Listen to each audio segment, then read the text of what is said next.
Good morning. একটা নতুন দিনের গল্প নিয়ে চলে এসেছি। আজ সকালে জিম থেকে ফিরেই কাজ নিয়ে বসে পড়েছিলাম। কাজ করতে করতে কিছুক্ষণের মধ্যেই মা সকালের ব্রেকফাস্ট দিয়ে দিল। আমার মা কি না ইডলি পারে, কিন্তু এই গাজরের ইডলিটা অমায়িক করে। মা আর আমি বেরিয়ে পড়েছিলাম বাড়ির কিছু দরকারি কাজে, আর বাড়ি ফিরতেই দুপুরের লাঞ্চ নিয়ে বসে পড়ি। এই পনির শটে আমার অল টাইম ফেভারিট। সন্ধে হতেই বেরিয়ে পড়ি। অনেক দিন বাদে হনুমানজির মন্দিরে যাব। ওনার জন্য সুন্দর মালাটা গেঁথে নিয়ে ওনার কাছে পৌঁছে যাই।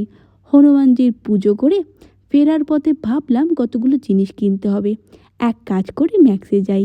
মোটামুটি কিনেই ফিরছিলাম, হঠাৎ করে কেউ একজন ডাকে কিছু দরকারে।